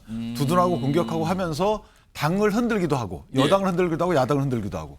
그래서 그게 정계의 개편으로 이어지면 좋고 그렇지 않으면 어쨌든 본인의 존재감을 키운 이후에 대선에 다가올수록 큰 정당과 합칠 가능성이 굉장히 크다. 저는 그렇게 봅니다. 마지막으로 김진욱 전 대표님께서는 반냐 이게 뭐 어떤 이거 비슷한 범애당과 비슷한 뜻인가요? 어떻게 거의 설명하실까요? 그 지금 말씀 주신 분들이 거의 대충 같은 생각들을 좀 하고 계시는 게 아닌가 생각이 들어요. 일단 이준석 대표 같은 경우는 대선에서 승리한 당대표였었습니다. 그런데 윤석열 대통령에 의해서 쫓겨났다 이렇게 본인은 생각하고 있잖아요. 그래서 윤석열 대통령과 관련된 부분에 있어서는 굉장히 선명한 야당의 색깔을 드러낼 겁니다. 특히 김건희 여사의 특검법 관련된 것이라든지 예. 이런 부분에 뭐 최상병 특검법 이런 부분에 대해서는 굉장히 그 야권과 같이 하는 궤를 같이 하는 그런 모습을 보일 수 있을 것이다. 다만 그 이준석 대표는 그 개혁 보수의 가치도 굉장히 중요하게 생각하는 사람이거든요. 예. 그래서 개혁 보수의 가치를 그 중심으로 내세우고 이것을 세우는 새로운 그 중심 세력으로 평가를 받을 것이고 그걸 통해서 여권의 지지 세력들을 상당 부분 흡수해서 본인의 지금 개혁신당의 지지세를 확산시키는 역할을 당분간 해 나갈 것이다. 저는 이렇게 평가하고 있습니다. 비슷비슷한 것 같기도 하고 다른 것 같기도 하고 약간 좀 여당 워너비부터 좀 답변이 좀 나왔습니다. 자, 내려주시고요. 자, 다음 주제는요. 여기도 무슨 관계를 좀 따져봐야 될 것 같습니다. 이재명 대표와 조국 대표는 과연 앞으로 무슨 관계로 가는 건가? 이겁니다. 지옥 보시죠. 이재명은 조국이 불편한 걸까? 물음표가 찍혀 있습니다. 질문을 던지는 제목이네요. 편한 존재인가? 아니면 영 뭔가 껄끄럽고 불편한가? 이겁니다. 왜 그런가 하면요. 오늘 억측일 수도 있지만 약간 좀 묘한 모습이 있었거든요. 일단 영상부터 좀 확인해 보죠.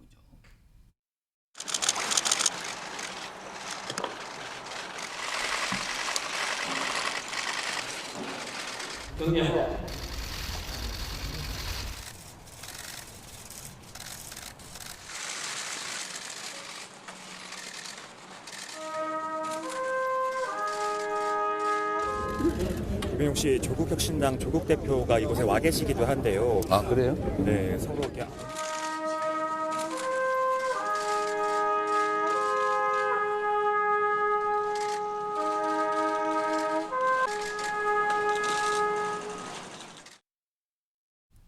자, 오늘 이재명 대표는 법정에 출석하는 날이에요. 오늘 법정에 출석했는데 그에 앞서서 오늘 현충원을 다녀갔고요. 그리고 비슷한 시각에 조국 대표도 현충원을 찾았거든요. 화면 좀 보겠습니다. 여기 보면 시간을 좀 잘 봐주세요. 20분 간격이에요. 현충원 참배가. 20분 간격이면 거의 같은 시간에 온 걸로 봐야 되는데 이재명 대표는 9시입니다. 9시에 현충원 참배가 있었고요. 조국 대표는 그보다 20분 뒤에는 9시 20분인데 원래는 조국 대표가 8시에 현충원 참배를 하기로 했는데 시간을 바꿨어요. 1시간 20분을 뒤로 미룬 거예요. 근데 가만히 보세요. 8시에 조국 대표가 하고 갔으면 이재명 대표가 시간이 1시간 차이가 벌어지니까 뭐 만나기는 너무 벌어지거든요, 시간이. 근데 그거를 일정을 바꿔서 9시 20분을 늦춥니다. 그래서 20분 차이밖에 안 났어요. 그럼 많은 분들이 아침에 기자들이 취재로 같이 갔는데 이재명 대표 보고 20분 뒤에 조국 대표 오는데 뭐 만나시는 거 아닙니까? 라고 다들 예상을 했어요. 근데 안 만났습니다. 그냥 바로 법원으로 간 것 같아요. 물론 오늘 법원 뭐 예정이 있지만 법원 시간 갈 거는 충분히 확보가 됐거든요. 근데 안 만나고 간 겁니다. 윤기천 부위원장. 만나려면 만날 수도 있는 시간이 충분히 있었어요.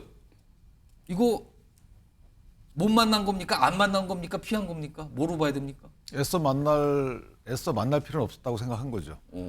뭐 만나는 시간이 앞으로 있겠지만 어쨌든 그 만나는 한 컷에 또 여러 가지 또 해석이 보태지잖아요. 근데 조국 대표는 8시를 9시 20분으로 뒤로 미룬 걸 봐서는 뭔가 좀 의식한 거 아닐까요? 그러니까 저는 개인적으로 조국 대표 입장에서는 당의 위상 확립 전까지는 이재명 대표와 그렇게 친근한 모습을 지지자분들께 보여주길 원하지 않을 거예요. 왜냐하면 입법 과정에서도 이재명 민주당 대표가 원하는 입법의 정도와 조국 대표가 원하는 입법의 정도가 달라 보이거든요. 입법 방향도 달라 보이고. 그러니까 그게 만약에 만나서 조율되게 되면 사실 이제 섞이게 되는 거죠. 그래서 누가 누구를 흡수할지 모르는 상황이기 때문에 약간의 주도권 싸움 과정에 있다라고 보여지고. 그럼 두 대표 모두 딱히 지금으로서 만나는 게 영 좀 그렇다 이겁니까? 만날 필요가 없는 것이죠. 이재명 대표가 조국 당선자를 의식할 필요도 없어요. 조국 당선자는 사실 법원을 의식해야 되는 입장이기 때문에 그러니까 조국 당선자가 대선에 지금 현재 입장에서 대선에 출마할 확률은 상당히 낮거든요. 그렇기 때문에 현재는 이재명 대표 입장에서는 조국 당선자를 의식하는 게 아니고 조국 당을 의식하는 거겠죠. 당선자들은 비례대표이기 때문에 사실 피선권이 박탈되더라도 떠나면 그만이지만 당에 또 누가 남아서 어떤 일을 할지 모르잖아요. 그러니까 당을 의식하는 거지 조국 대표를 의식하지는 않는다고 보여집니다. 정규 부대변인. 오늘 만나려면 만날 수가 있었어요. 왜냐하면 참배를 마치고 이재명 대표가 잠깐만 기다리거나 뭘 하면 만날 수 있는 시간 나왔는데 이거 안 만난 겁니까? 아니면 못 만난 겁니까? 뭐 안 되는 겁니까? 어떻게 돼야 되는 겁니까? 그냥 봐야 되는 겁니까? 그냥 통례상 예를 차린 거죠. 이거를 조국 대표에게 알리지도 않고 기다렸다 만나는 것도 예의가 아니고요. 그리고 그 야당 대표가 본인의 일정이 있는데 그냥 그 만나서 기다리는 일정을 서로 조율을 했으면 끝나고 몇 시에 오시냐 우리가 기다린다라고 해서 그 서로가 연락이 됐다면 기다릴 수 있어요. 근데 그러지 않고 즉흥적으로 만나는 것들은 서로 간의 예의가 아니라고 생각했을 겁니다. 서로 조율 과정도 없었던 걸로 그렇죠. 보인다. 그러니까 어차피 이제 원이 구성되고 그러면 당연히 만나기 싫어도 만나야 되고 뭐 수시로 개인적으로 만날 수는 있지만 현충원의 시간 자체의 간격이 조금 있지만 조금 기다리면 만날 수 있었다.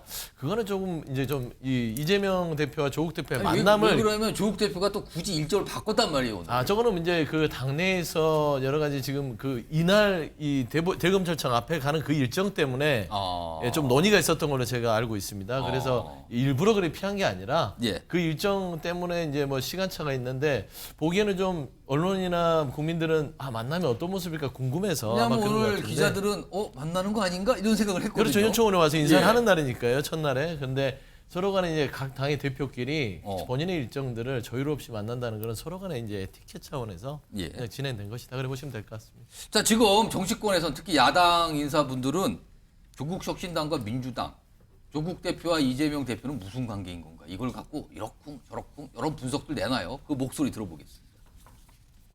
어떤 특검법이든 법안을 실제 본회의에서 통과하려면 반드시 민주당과의 협력이 필수적 아니겠습니까? 그래서 조만간 저는 이제 민주당 측과 공식 정책 협의나 또 앞으로 원내 전략 관련해서 협의를 할 것 같아요. 윤석열 정권을 심판하고 견제하고 또 필요한 새로운 개혁들을 해나가기 위해서는 단 한 석이라도 소홀히 하지 않고 함께 협력해야 되기 때문에 당연히 조속히 만나서 대화하고 협의하도록 해야 할 겁니다. 조국혁신당의 존재가 되게 유의미한 겁니다. 야권에서는 뭐 엄청난 힘을 두 갈래로 가지고 있는 거니까. 협력자입니까? 경쟁자입니까? 조국혁신당. 협력적 경쟁자겠죠? 협력적 경쟁자라고 그러는데 어떤 분은 또 경쟁적 협력자일 수도 있다고 또 거꾸로 얘기하신 분도 있더라고요. 아무튼 뭐 여러 가지 표현이 나오는데 이런 가운데요. 조국 혁신당 당선인들이 다음 주에 일정이 좀 있나 봅니다. 화면에 있습니다.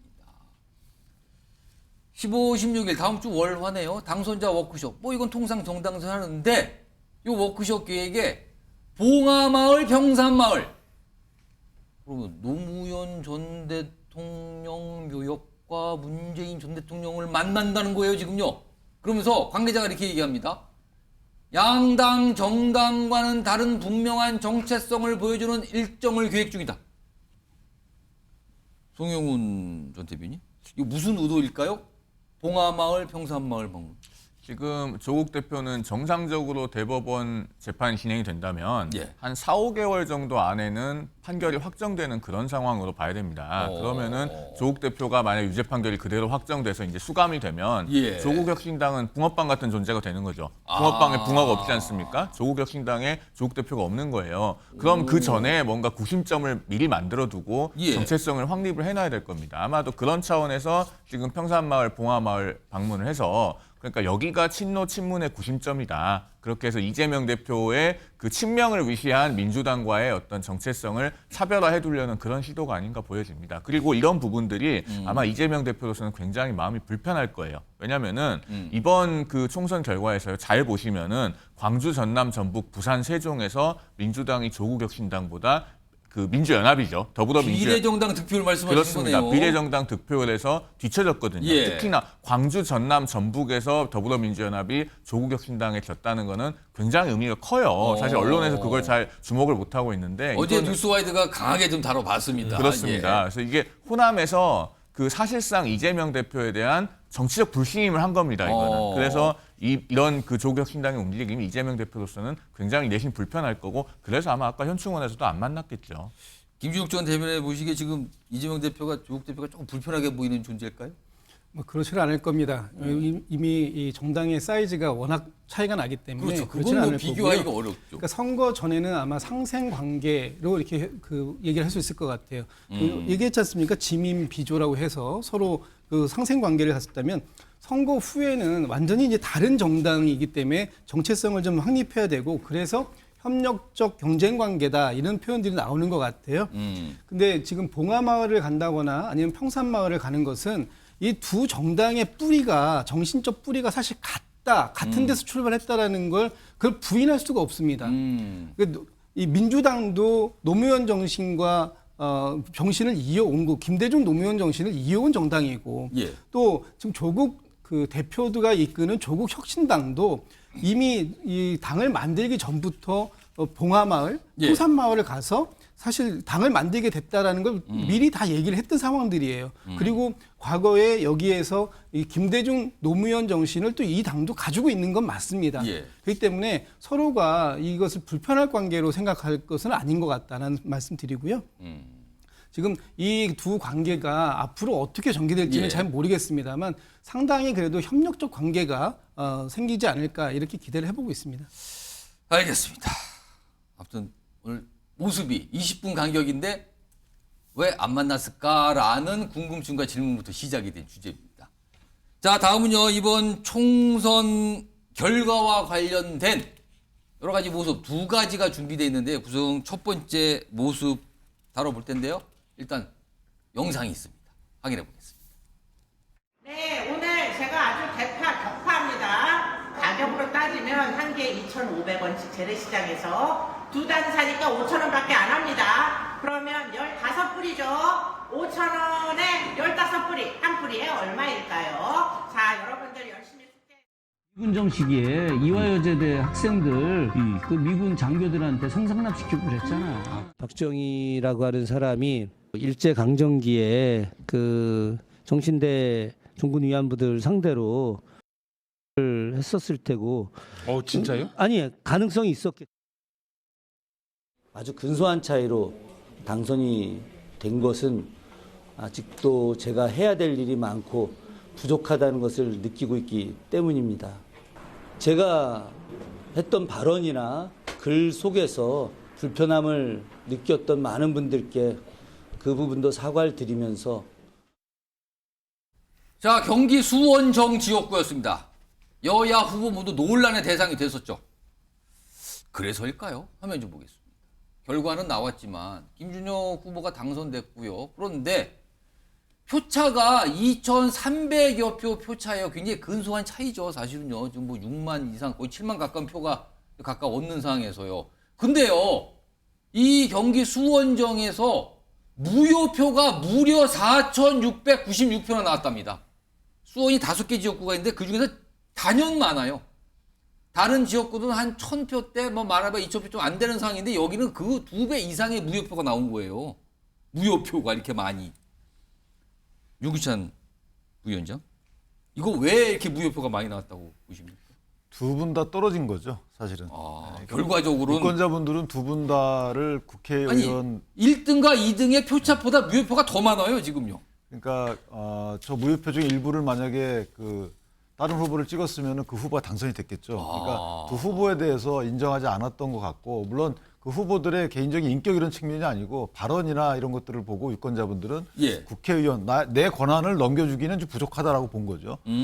또 하나는 이제 그 김준혁 후보의 경우에는 역사학자신데 본인이 부족하다라고 유권자들이 얘기를 했던 건 아니에요. 능력이 부족하다고 얘기했던 것도 아닙니다. 잘못됐다는 거거든요. 그 본인이 왜 잘못됐다는 평가를 유권자들부터 받았는지에 대해서 생각을 많이 해보시고, 또 하나는 본인한테 상처 입은 분들한테 좀 구체적인 사과를 범위를 좁혀서 하셨으면 좋겠다 생각합니다. 유기찬 위원장이 두 후보 모두 이거 사실상 패한 거 아니냐. 무효표가 저렇게 5,000표 가까이 나왔는데, 그러니까 두 후보의 득표 격차보다도 많이 나온 거예요. 무효표가 저렇게. 제일 수원 지역에서 가장 많이 나왔다고 합니다.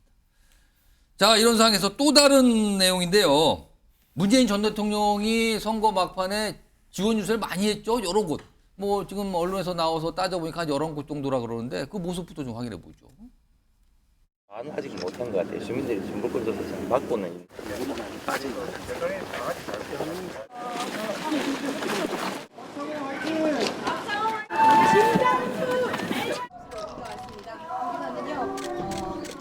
우리 낙동강 벨트에 가장 관심이 많은데요. 자, 여러 후보를 지원했어요. 근데 화면 좀 보겠습니다. 결과를 보죠. 이게 지원의 결과라고 보시면 저기 지도를 보세요. 지금 뭐 국민의힘과 뭐 민주당 후보들 당선된 곳인데 문재인 전 대통령이 지원 유세한 곳이 부울경 지역 PK에서 11곳이나 됐는데 그중에서 9곳이 낙선이 나왔습니다. 민주당 후보에. 특히 양산 있죠. 양산. 평산마을시. 그 양산 후보들 당선이 안 됐어요. 이거 다 소영주 부대변인? 네. 이거 일각에서 지지층, 민주당 지지층 일각에서는요, 문재인 전 대통령이 괜히 나섰다. 이런 얘기가 나오는 판이에요, 지금요. 이거 어떻게 봐야 됩니까? 그러니까 그 일부 지지층이잖아요. 예. 분석이 안 되시는 분들이죠. 문재인 전 대통령이 나와서 열심히 띄워준 덕분에 부산이 물론 의석수는 무너졌지만 전체의 속사 들여다보면 부산 PK 지역에서 40%대의 평균 지지를 얻어 끌어냈습니다. 아, 당선자가 많이 나오지 그렇죠. 않지만 득표율 전체 득표율 합산은 전체의 많이 합산은 나왔다. 많이 나왔다는 거죠. 오. 그만큼 부산이 민주당이 지지세가 많이 올라왔다는 것인데 저는 결정적인 이유는요. 문재인 전 대통령 탓을 하려면 수도권이 무너져야 돼요. 늘 얘기하잖아요. 보수 쪽에서 부동산 문제 이런 부분들은 수도권이 타격했지 왜 부산이 있겠습니까? 예. 중요한 거는 지금 그 선거 끝판에 나왔던 그 수도권 지역의 두 후보들의 여러 가지 논란들 자체가 결국엔 그쪽으로 가는 거예요. 하여튼 그런 부분에 있어서 좀 분석을 해야지 전직 대통령에 대해서 꼬투리를 잡고 얘기를 한다는 것은 일부 지지층들의 잘못된 분석이라고 좀 분석할 수밖에 없습니다. 송영우 전 대변인. 그러니까 문재인 전 대통령 사저가 유치한 양산조차도 사실은 민주당이 사수를 못했거든요. 저는 이 결과 어떻게 봅니까? 저는 이걸 간접적으로 체험을 했어요. 왜냐하면 문재인 전 대통령이 등판을 했을 때 그 영남 지역에서 전화를 여러 통 받았습니다. 문재인 전 대통령이 저렇게 선거운동에 전면적으로 나서는 거 보니까 지금 그러면 나온 여론조사 다 맞는 거 아니냐. 그러면 이거 부산에서 여기저기 다 뒤집어지는 거 아니냐. 이런 전화를 제가 받았거든요. 그러니까 그게 지금 보수 결집으로 이어지는 그런 움직임들이 실제로 감지가 됐었습니다. 결과가 지금 이렇게 나왔죠. PK 예. 지역에서 오히려 민주당이 지난 4년 전 총선보다도 낙동강 벨트에서 의석을 훨씬 적게 확보하는 그런 결과로 나왔습니다. 그러니까 우리가 정치에서요. 의도와 결과가 반대로 되는 경우는 굉장히 많거든요. 예를 들면 뭐 이재명 대표가 동작을 해서 나경원 전 의원을 낙선시키려고 8번이나 찾아갔는데 결국에는 그 나경원 의원이 8%로 압승을 하지 않았습니까? 그런 것처럼 그 문재인 전 대통령도 지원한 지역에서 오히려 대부분 패배를 했고 그것이 PK 지역의 그 보수 결집에 오히려 촉매제로 작용했다. 저는 그렇게 평가합니다. 자, 알겠습니다. 뭐 총선 결과를 놓고 참 다양한 분석과 또 여러 가지 현상이 또 뒤늦게 또 찾아서 보시는 정치권 인사들도 많이 계시는 것 같아요. 자, 오늘부터 뉴스와이드는요. 22대 총선 당선인 릴레이 인터뷰를 진행하겠습니다. 오늘은 첫 번째 인물로요. 경기도 포천 가평 지역구에서 당선된 국민의힘의 김용태 당선인 지금부터 만나보겠습니다. 김용태 당선인 나와 계시죠? 네, 안녕하세요. 김용태입니다. 예, 오랜만에 목소리 듣는 것 같네요. 예. 자, 우선 가장 궁금한 질문. 많은 분들이 이 질문 좀 꼭 해달라고 그러더군요. 이른바 이준석계인 4인방, 천하용인 이렇게 표현되는 인물 중에 포함되셨었거든요. 과거에는. 그런데 이준석 대표 탈당하고요. 그리고 천하용인의 4인방도 탈당해서 당을 새로 만들었는데 김용태 당선인은 혼자 잔류를 했어요. 당에. 그리고 이번에 당선됐는데 결과적으로는 뭐 당선되신 걸 봐서는 좋은 선택으로 보이는데 당시에 탈당하지 않았던 이유는 뭐였습니까? 뭐 많은 언론분들이나 아니면 많은 또 저 개혁신당의 지지자분들께서 오해를 하실 수도 있는 것 같은데 저는 처음부터 신당 참여에 대한 의사가 없었습니다. 그래서 그러한 말씀들을 뭐 같이 회의할 때도 이야기를 드린 바가 있고요. 예. 사실 그 당시에 이제 신당 창당론 역시 저는 국민의힘을 개혁하려고 하기 위한 그런 어떤 벼랑 끝 전술이라고만 이해했었거든요. 예. 그래서 저는 그 당시에 회의할 때도 이제 당시 이제 구성원들한테 신당 참여 의사가 없다라는 것을 분명히 했고요. 저는 윤석열 대통령이 탄생하게 될 때 지도부의 일원이었습니다. 예. 당연히 윤석열 정부의 책임이 있는 어떤 그런 위치에 있는 사람이고 지금 뭐 윤석열 대통령께서 국정 지지율이 상대적으로 좀 낮은 측면이 있는데 예. 다시 국민들께 또 사랑받기 위해서 더 많은 국민들의 상식과 이야기를 전달해야 할 의무도 제가 있다고 생각합니다. 그래서 그러한 역할과 사명을 다하겠습니다. 그러면은 천하용인으로 묶여서 표현이 되는 게 약간 지금은 좀 불편하십니까? 불편한 것은 아니고요. 과거에 이제 천하용인이라는 팀 자체가 예. 국민의힘이 잘 되길 바라고 정말 개혁하길 바랬던 그런 전제에서 시작했던 팀이고 예. 처음부터 창당을 전제로 했던 팀이 아니었습니다. 그렇기 때문에 아마 그런 연구 스터디 모임이었고 그런 관점에서 봤을 때 저는 나쁘진 않습니다. 알겠습니다. 이준석 대표와 천하람 위원장과 같이 이제 국회에 22대 국회에 입성하게 됐는데 뭐 감회가 좀 남다르실 것 같아요. 서로 축하 인사는 좀 주고 받으셨습니까? 그 개표 당일날 예. 천하람 위원장하고 전화 통화를 하긴 했습니다. 그래서 여러모로 그러니까 뭐 어쨌든 그 이준석 대표도 지역구에서 제3정당으로 당선되는 것 자체가 분명히 의미 있는 일이고 정말 쉬운 일은 아닌 거잖아요. 근데 그런 역할도 했다는 것 자체에서 분명히 긍정적이고 또 의미 있는 일이라고 생각되고요. 천하람 위원장도 뭐 지금 당은 다르지만 예. 국민의힘에서 출발하면서 저희가 함께 공유하고 이야기했었던 것들이 있었으니까 예. 지금 당장 저희가 뭐 당을 합치거나 이런 것은 어렵고 실질적으로 양당의 당원들도 원치 않는 방향일 거라고 생각되고요. 다만 저희가 앞으로 이 정말 대한민국의 위기를 헤쳐나가고 국론을 모으는 데 있어서 개혁신당과 또 특히 야당과도 전향적으로 대화가 필요한 부분이 있으니까요. 그런 부분에 있어서는 좀 역할할 수 있지 않을까 생각됩니다. 자, 그럼 개혁신당은 여권으로 봐야 됩니까? 야권으로 봐야 됩니까? 이거 아까 패널분들하고 얘기 좀 나눠봤는데 이거 어떻게 좀 판단해야 됩니까? 글쎄요, 어떻게 보느냐에 따라서 좀 다른 것 같은데요. 저는 개혁신당이 모호할 수도 있겠지만 어쨌든 그분들의 갖고 있는 개념이나 이런 가치관이 개혁 보수에서 시작했기 때문에 그것이 지금 달라지지 않았을 거라고 생각합니다. 알겠습니다. 이것도 관련 질문 요것만 마저 좀 물어보죠. 김영채 당선인께서는 앞으로 향후에 국민의힘과 개혁신당 아마 얘기들을 많이 하실 것 같은데 혹시 가교 역할을 할 의사나 어떤 각오나 이런 게 좀 있으십니까? 글쎄요, 제가 뭐 가교 역할을 한다고 했을 때 가교 역할을 하면 한다고 뭐라 하시는 분들도 계시고 결별하면 결별했다고 뭐라 하시는 분들도 계신데 저는 글쎄요, 제일 우선순위는 결국에는 윤석열 정부가 하려고 하는 그런 개혁 입법들 있지 않습니까? 의료개혁이라든지 노동개혁이라든지 뭐 교육개혁들 이런 거 정말 여야를 떠나서 대한민국이 나아가는 데 있어서 중요한 개혁 과제들이라고 생각되고요. 이러한 개혁 과제들을 추진하려면 결과적으로 야당과의 협력이 굉장히 필수적일 겁니다. 여소야대 상황이기 때문에 그런 측면에서 분명히 개혁신당과 또 야당 민주당과 협력할 부분이 있다면 제가 뭐 그런 역할이 주어진다면 역할할 수 있도록 하겠습니다. 자, 지금 이번 총선을 통해서 뭐 여야에서 많은 청년 정치인들이 당선이 됐지만 특히 이제 주목받고 있는 인물 중에 한 분이신데 국회에 입성해서 꼭 하고 싶은 한 가지 일이 있다면 어떤 겁니까? 저는 일단 지역적인 관점에서 경기 북부 특별자치도를 반드시 관철시키고 싶습니다. 그러니까 경기 북부 지역이 여러모로 수도권 정비법에 묶여 있고 또 여러 규제로 인해서 개발이 좀 정체되었던 부분이 있습니다. 그래서 과거에 저희가 한동훈 전 위원장께서도 약속한 바가 있고 경기 북부의 자치권도 강화하고 규제를 풀고 또 발전시키기 위한 그러한 특별법을 준비하고 있으니까요. 경기 북부 특별법을 발의할 수 있도록 준비하겠습니다. 경기도 북부 특별법 지역과 관련된 얘기 좀 해주셨는데요.